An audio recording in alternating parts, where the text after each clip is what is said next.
Hello everyone, my name is Sara Cruz and I'm a certified high performance coach.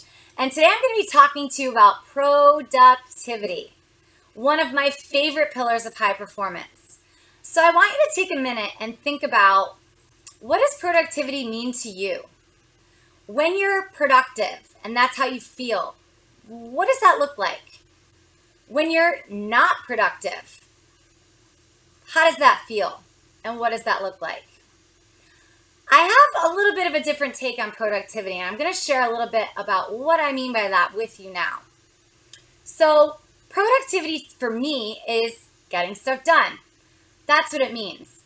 But at this point in my life, it's also being productive in an effective way that feels good. So, let me talk a little bit about that. I have honestly always been the woman who gets stuff done. I've never had an issue getting things done in my entire life.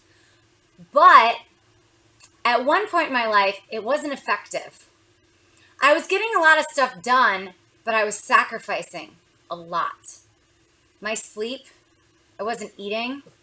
I didn't feel good. I had no energy. And it was just check, check, check, check, check, all these to-do things. But I wasn't really doing a lot that lit me up or made me happy. And honestly, it led to panic attacks and one of the low points of my life. So I have a personal commitment to productivity in an effective way. The other thing that's a possibility is maybe you're getting a lot done, but you're living on other people's agendas. Been there. So maybe you're checking off the boxes and accomplishing so much in a day, but not much of it is what you want to do or aligned with your priorities or your goals or your dreams because you're too busy living on other people's agendas.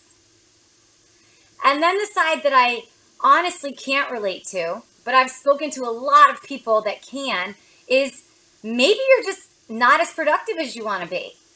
Maybe you don't get as much done in a day that you want to get done. Maybe you get distracted. Maybe you're not clear about how to use your time. Or maybe you're just not clear what productivity really could look like if you functioned and operated at that level in your life.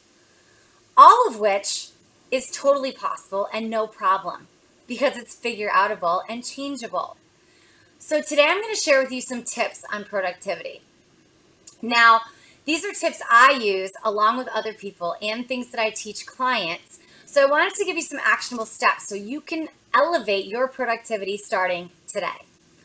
So the first tip I want to share with you is a simple morning ritual that I want you to get in the habit of doing. Every morning, I want you to set 3 to 5 intentions. And by intentions, I mean these are things that are non-negotiable that you must get done that day. So every morning, have clarity around 5 things that you're going to get done that day. And then, of course, be committed to accomplishing them. The other tip I want to share is I want you to think about your calendar as a tool for your success. I have a bit of a creative side. So when I first started using a calendar, I felt really restricted. I felt like, I don't want to be on a schedule. Like that takes away from my freedom and my creativity, and it's going to take away from who I am. Incorrect. Not at all. So first of all, if you're one of those people, I want you to flip that mentality. Use a calendar as a tool for your success. And the other great thing about a calendar is put everything in the calendar. Put everything that you have to do in the calendar. I love what one of my coaches always tells me, if it's not scheduled, it doesn't get done. And I find that so true in my own life. Another real cool thing about your calendar is you can color code it. So pick a color for personal activities. Pick a color for rest time. Pick a color for family time. Pick a color for work. In my case, pick a color for school. And, the cool thing is you can have the color-coded calendar so you can see the balance in your life. For example, I use green in my calendar for money-making activities. So when I assess my schedule every week, I want to make sure I got enough green on my calendar. That's making money. But you can also notice if one week you're way too high in work and you're not taking enough time for yourself. Or maybe you're spending too much personal time with your friends and not enough time on your career. You can notice those types of things when you color code your calendar. It can be really helpful moving forward. The next tip is edit your calendar. Don't think that just because you make a calendar, it has to stay that way. It doesn't mean because you spend from 11 to 12, you're doing this every Tuesday, that you can't insert something else there, or give yourself less time or more time if you need to. Be willing to edit and adjust, because life changes. Life is going to throw things at you weren't expecting. Things are going to take longer than you expected, or you're going to be faster at some things than you expected. So be willing to edit your calendar. It's always going to elevate your productivity when you're editing and moving forward.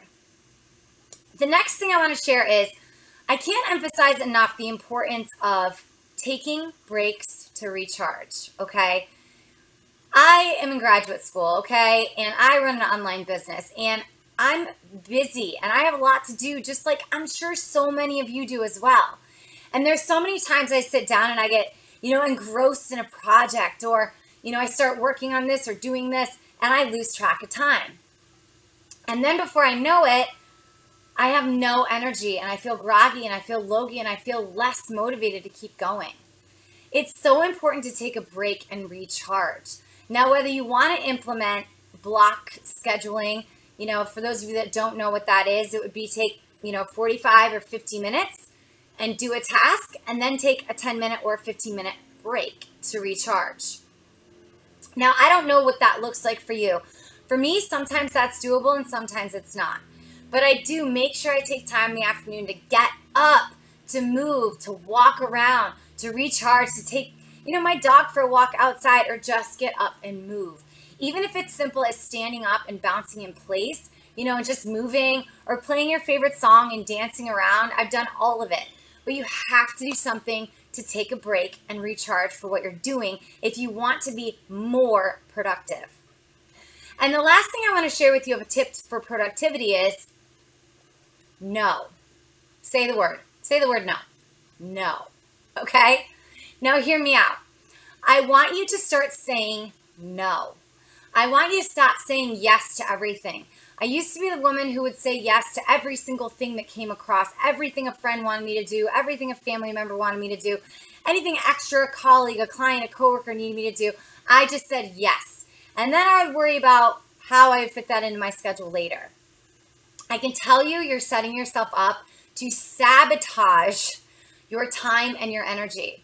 Now, I'm not saying you have to say no to everything, and I'm not saying you have to be mean about it, but saying no is really powerful. You can always say things like, you know what, I would love to support you with that, but I'm really busy this week with prior obligations, so can we revisit this next week? Or, you know what, I've already said yes to this, this, and this, so I really can't fit that in today. Even things like lunch with a friend. If you really have a project that you need to crush and get done, and that's on your calendar, your friend should understand. And be honest with them. You know what? I really can't meet you for lunch tomorrow. I'm trying to finish this project that's a really high on my priority list right now. Can we maybe at least connect on the phone later tonight and catch up, or maybe schedule a lunch for next week? It doesn't have to be a hard no, and it doesn't have to be mean. But you do have to stand up for yourself, and the power in no is going to allow you to be more productive and use your time and your energy with things that align with what's important to you, with what you need to get done, and with what you want to accomplish. So I hope you found those tips helpful. Thank you so much for joining me today and letting me talk a little bit about productivity. If you have any questions, or you're called to do some research and find out more about working with me in high performance coaching, I would encourage you to go to my website, www.saracruzcoaching.com.